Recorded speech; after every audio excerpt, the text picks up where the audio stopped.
안녕하세요 여러분, 성공합시다.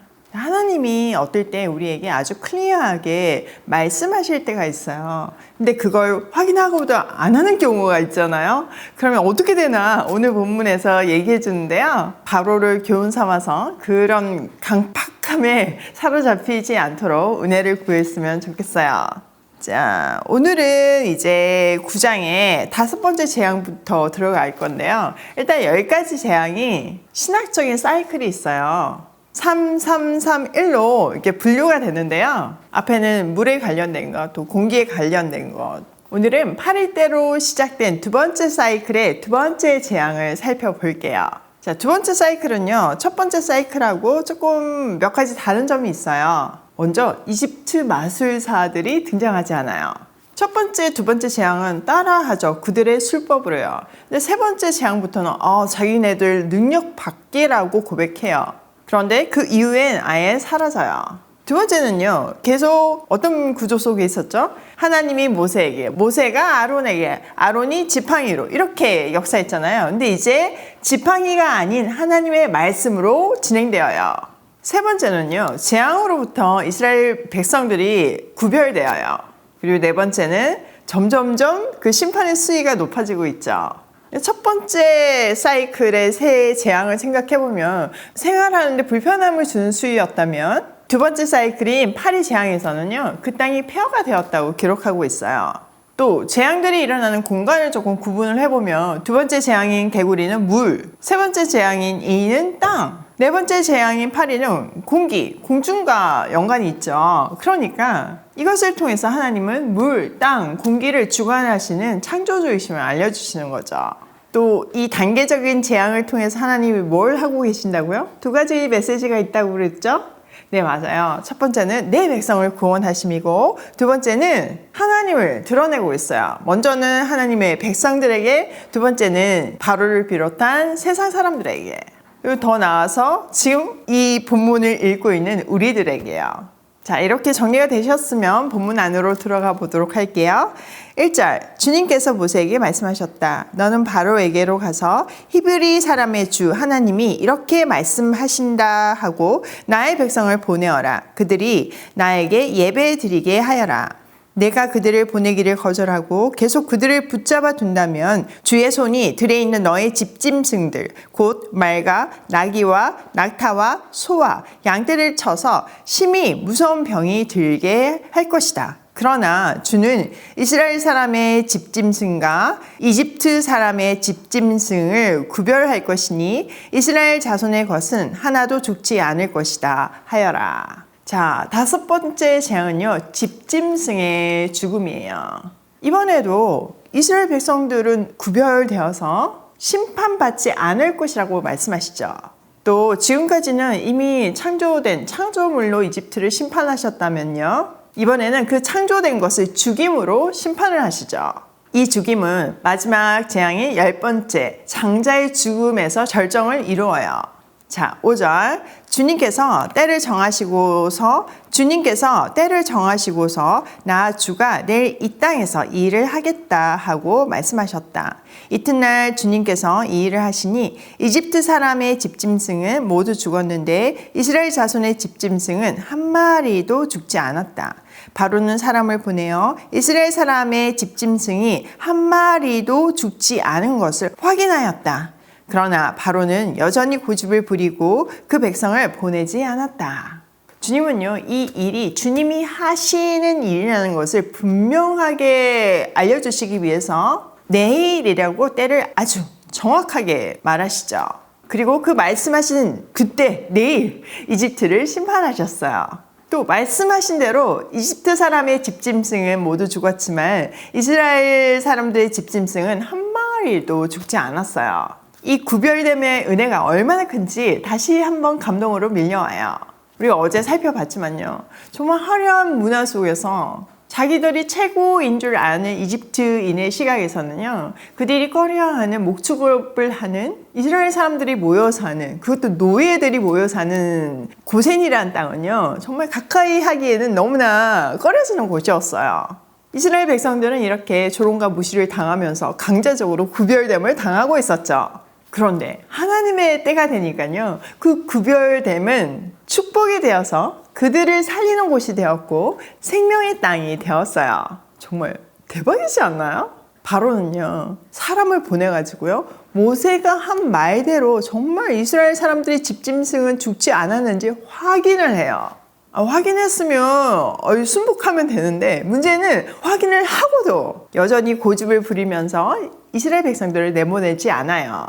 바로의 교만과 강팍함이 새로운 국면을 맞이하는 것을 의미하죠. 자, 8절. 주님께서 모세와 아론에게 말씀하셨다. 너희는 화독에 있는 그름을 두 손에 가득히 움켜쥐어라. 그리고 모세가 그것을 바로 앞에서 공중에 뿌려라. 그것이 이집트 온 땅 위에서 먼지가 되어 사람과 집짐승에게 악성 종기를 일으킬 것이다. 그래서 그들은 화독의 그름을 모아가지고 가서 바로 앞에 섰다. 모세가 그것을 공중에 뿌리니 그것이 사람과 짐승에게 붙어서 악성 종기를 일으켰다. 마술사들도 종기 때문에 모세 앞에 나서지 못하였다. 모든 이집트 사람들과 마술사들에게 종기가 생긴 것이다. 그러나 주님께서 바로가 여전히 고집을 부리게 하셨으므로 주님께서 모세에게 말씀하신 대로 바로가 그들의 말을 듣지 않았다. 자, 6번째 재앙은요. 화독의 걸음으로 이집트 온 땅에 악성 종기가 생기게 하였어요. 당시 피부병에 걸린 사람은요, 어떤 종교 예식에도 참여할 수 없었거든요. 그러니까 이 재앙은요, 이집트 종교 전반에 대한 심판이라고 볼 수 있어요. 특별히 마술사조차도 그 종기 때문에 바로 앞에 나서지 못했다고 기록하고 있잖아요. 그러니까 그들이 이제는 마술이 통하지 않을 뿐만 아니라 자신조차도 돌볼 수 없는 존재라는 것을 보여주고 있는 거예요. 바로는요, 이 상황 속에서도 주님이 말씀하신 대로 마음을 돌이키지 않았어요. 이것을 통해서 모든 일이 하나님의 계획대로 진행되고 있음을 알 수 있죠. 이렇게 모세도 이스라엘 백성도 또 바로를 비롯한 이집트 사람들도 그리고 지금 이 말씀을 묵상하고 있는 말씀 앞에 있는 우리들도 이 10가지 재앙을 통해서 하나님을 조금씩 더 알아가고 있어요. 자, 오늘 내용을 우리 삶에 한번 적용해 보면요. 첫 번째, 구별됨의 축복을 누리자. 여러분 요즘 제가 되게 행복해 보이지 않으세요? 제가 말씀을 전하는데 조금 더 자유함을 누리면서 즐거워 보이지 않으세요? 진짜 제 마음이 그래요. 제가 지난 세월 거의 15년 동안 매일 아침 이렇게 말씀을 전하고 있는데 일을 하면서 이 말씀을 전한다는 사실이 사실 녹록지가 않아요. 저도 그 과정을 통해서 하나님께 수도 없이 질문했어요. 하나님, 정말 제가 이렇게 말씀을 전하는 게 맞냐고. 제가 신학교를 가겠다고 하나님한테 여러 번 물었을 때 하나님은 비즈니스를 하라고 하셨는데 비즈니스를 하면서 이 아침 시간을 전체 통째로 하루의 반을 통째로 잘라서 이 말씀을 전한다는 것이 저한테 정말 너무 어렵습니다. 정말 많이 질문했고 여러분 앞에서도 엄청 징징거렸을 거예요. 그런데 딱 어느 순간에 이 구별됨이 얼마나 큰 축복인지가 깨달아지더라고요. 그리고 더 이상 질문이 안 생기더라고요. 그게 얼마 안 됐어요. 아마 요한계시록 할 때쯤인가? 그때부터 그랬던 것 같아요. 사실 오늘도요. 아침 일찍, 새벽까지는 아니지만 아침 8시에 지방 출장 갔거든요. 아침 8시에 우리 딸을 어린이집에 데려다 놓고 그 출장을 가려면 새벽에 얼마나 바빴겠어요. 그리고 아침에 말씀을 준비해 놓지 않으면 지금 시간에는 이제 멍하기 때문에 이렇게 말씀이 잘 집중해서 안 되거든요. 그리고 저의 첫 시간을 하나님께 드린다는 그런 딱 마음이 있기 때문에 새벽 일찍 일어나가지고 이제 말씀을 다 준비해 놓고 출장을 갔다 왔어요. 드디어 오랫동안 준비한 이제 핑크 주스, 그린 주스가 나오는데요. 오늘 생산하는 날이었거든요. 갔다가 이제 지금 오자마자 이 촬영을 하고 있거든요. 그러니까 피곤하니까 발음이 잘 안 돼요. 그래서 계속 발음이 잘 안 돼서 이렇게 하고 있지만 육신의 연약함으로 불편함을 겪고는 있지만요. 제 마음 너무 행복해요.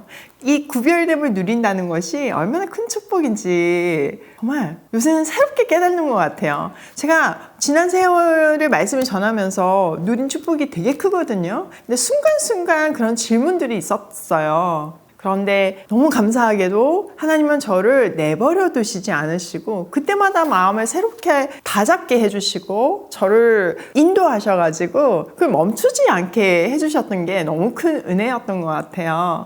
그 세월이 이렇게 지나니까 비로소 제가 이제 영적으로 많이 성장해서 아버지의 마음을 알 것 같아요. 왜 나를 이렇게까지 구별되게 살게 하시는가. 어떨 때 보면 제 스케줄 때문에 거의 사회생활을 아무것도 못해요. 그렇잖아요. 하루에 반은 말씀 전해야 되고 그 외에 지금 육아하면서 유튜브 찍고 그 매일 찍는 거잖아요. 매일 찍고 또 채널 하나 더 있고 비즈니스하고 제품 개발하고 피드 올리고 홍보하고 제가 홍보 매체잖아요. 이거를 다 한다는 것이 스케줄을 보면 진짜 기적 같거든요. 그러다 보니까 사람들을 만날 시간이 없으니까 이렇게 고립이 되는 것 같은, 때로는 그냥 외로움 같은 거. 제 친구들이 처음에는 저를 어떻게든 끼워주려고 하다가 내가 계속 못 가니까 저를 빼고 이제 만나는 모습들을 SNS에서 보면 좀 약간 소외감 같은 걸 느끼죠. 그럴 때 하나님은 저한테, 제가 어제도 그 마음이 들었는데 어저께도 구별됨이라고 아주 강력하게 얘기하시더니 오늘도 또 이렇게 구별됨이라고 알려주셔서 마음이 평안해졌어요.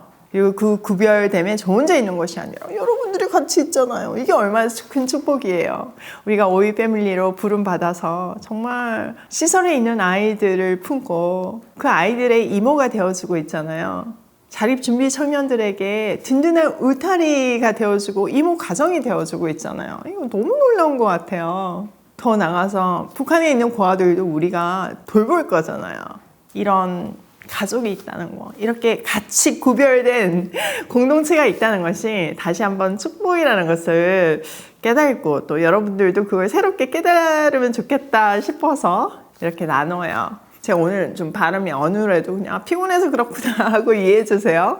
자, 두 번째, 말씀대로 역사는 진행된다. 지금 이 기록에 보면요, 하나님의 말씀대로, 하나님 말씀대로, 하나님 말씀하신 대로 계속 이루어진다고 강조하고 있잖아요. 이게 이때만 그렇겠어요? 아니에요. 지금도 하나님의 말씀대로 그대로 이루어지고 있어요. 여러분 한번 기록해 보세요. 그러면 하나님의 말씀대로 여러분의 삶이 이루어진다는 사실을 알 거예요. 어저께 이꿈이 몇 분들이랑 같이 크리스마스 선물 싸느라고 만났거든요. 그런데 그런 얘기 하시더라고요. 오이 마켓과 오이 패밀리를 보면 하나님이 막 끌어가시는 게 보인다고요. 진짜 그렇더라고요.